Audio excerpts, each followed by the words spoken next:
కిస్తో virus వ్యాప్తి అట oral సెక్స్తోనూ spread అయ్యే ఛాన్స్ డిమెన్షియా తరహాలో మెదడుపైన ఎఫెక్ట్ తేల్చేసిన ఇల్లినాయిస్ వర్సిటీ పరిశోధకులు.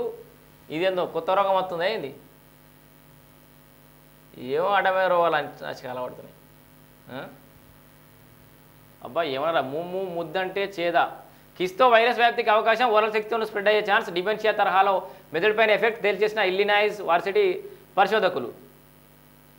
ఓకే, ముద్దంటే చేదా ఏదో తెలుగు సినిమా పాట అయితే ముద్దు చేదు కాకపోయినా చేడు చేస్తుందని తేల్చేసింది ఓ నివేదిక. విషయం ఏంటంటే కిస్, ఓరల్ సెక్స్, బెడ్రూమ్లో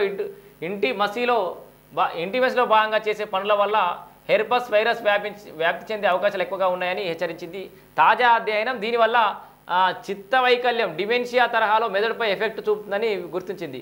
చికాగోలోని ఇల్లినాయిస్ విశ్వవిద్యాలయం పరిశోధకులు హెర్పస్ సింప్లెక్స్ వైరస్ టైప్ 1 గురించి వార్నింగ్ ఇస్తున్నారు. వైరస్ ముక్కు నుంచి నాడీ వ్యవస్థకు ప్రయాణించగలదని, దీర్ఘకాలిక ఆరోగ్య సమస్యలు కలిగిస్తుందని తెలిపారు.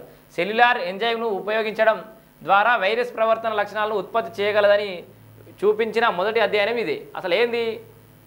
పరిశోధనకు నాయకత్వం వహించిన ప్రొఫెసర్ దీపక్ శుక్లా బెడ్రూమ్లో వైరస్ సంక్రమించే ప్రమాదం ఉందని, HSV1 ఉన్న వ్యక్తికి దగ్గరైనప్పుడు వైరస్ కణాలు ముక్కు ద్వారా వ్యాప్తి చెందుతాయని తెలిపారు. వరల్డ్ హెల్త్ ఆర్గనైజేషన్ ప్రకారం ప్రపంచ జనాభాలో దాదాపు 3/200 మందికి HSV1 సోకుతుంది. ఇది ప్రధానంగా నోరు, పుండ్లు, లాలాజలం లేదా చర్మ ఉపరితలాలను సంపర్కం ద్వారా వ్యాప్తి చెందుతుంది. వైరస్ ఓరల్ సెక్స్ ద్వారా జననేంద్రియ ప్రాంతానికి కూడా వ్యాప్తిస్తుంది.